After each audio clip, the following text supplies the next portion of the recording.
मुन्ना मर गया अब्बा।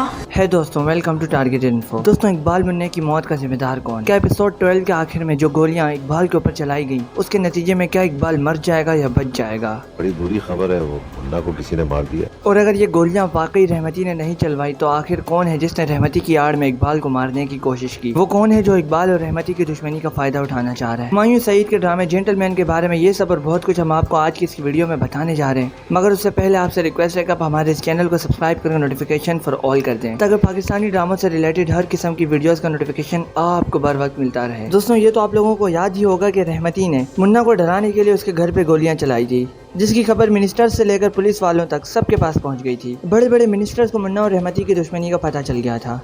जब एक मिनिस्टर ने मुन्ना को नाश्ते पे बुलाया तो उसने मुन्ना से कहा कि तुम रहमती की जान ले लो, इससे पहले कि वो तुम्हारी जान ले ले। उसने ये भी कहा कि अगर रहमती जिंदा रहा तो हम इलेक्शन हार जाएंगे, कोरंगी की 4 सीटें हमारे हाथों से निकल जाएगी और मैं ये किसी सूरत भी नहीं होने दे सकता, इसलिए अब रहमती को हटाना होगा और रहमती की जगह अब तुम लोगे। तो मुन्ना ने मिनिस्टर को साफ साफ इनकार कर दिया कि मैं रहमती पे गोली नहीं चलाऊंगा। इस बात पे दिलबर नाराज होकर नाश्ता छोड़ के चले गए, मगर मुन्ना अपनी बात पे अड़ा रहा कि मैं रहमती पे गोली नहीं चलाऊंगा। और नाश्ते के बाद जब ये दोनों वापसी जा रहे होते हैं तो इनकी जीप पे अचानक गोलियों से हमला हो जाता है, जिसके नतीजे में 1 से 2 गोलियां मुन्ने को भी लग जाती है और मुन्ना जमीन पे पड़ जाता है। और जब जरनाब को पता चलता है कि मुन्ना मर गया है तो उसकी हालत देखने वाली होती है। वो अपने होश खो बैठती है, वो बेबसी के आलम में हॉस्पिटल की तरफ भागती है। अब बात करते हैं कि क्या ये गोलियां वाकई रहमती ने चलवाई थी। दोस्तों, कुछ लोगों का ये मानना है कि जब मुन्ने ने मिनिस्टर को रहमती को मारने से इनकार किया तो मिनिस्टर ने गुस्से में आके रहमती पे गोलियां चलवाई। मगर कुछ लोग ये कहते हैं कि फारिस जो कि ACP है, उसने मुन्ना पे गोलियां चलवाई क्योंकि उसे पता चल गया था कि मुन्ना अब धीरे धीरे से उसकी मंगेतर जरनाब की जिंदगी में आता जा रहा है। मगर जैसी स्टोरी लाइन चलती हुई आ रही है तो लगता तो यही है कि रहमती ने ही मुन्ना पे गोलियां चलवाई हैं। और रहमती मिनिस्टर के आगे ऐसे जाहिर कर रहा है कि जैसे उसे तो कुछ पता ही नहीं है कि मुन्ना पे गोलियां चली हैं। रहमती को 2 मिनिस्टर्स मना कर चुके हैं कि मुन्ना को कुछ नहीं होना चाहिए, मगर अब मुन्ने को तो गोलियां लग गई हैं। मगर ज्यादा चांसेस यही है कि मुन्ना इस गोलियों के हमले में बच जाएगा, वो गोलियां खा के भी सर्वाइव कर जाएगा। अगर हम स्टोरी लाइन के अलावा भी देखें तो दोस्तों, इस ड्रामे के अभी तक सिर्फ 13 एपिसोड हुए हैं। अगर 13वें एपिसोड में ही हीरो मर जाएगा तो ये ड्रामे की कहानी आगे बिना हीरो के कैसे चलेगी। इतना बड़ा ड्रामा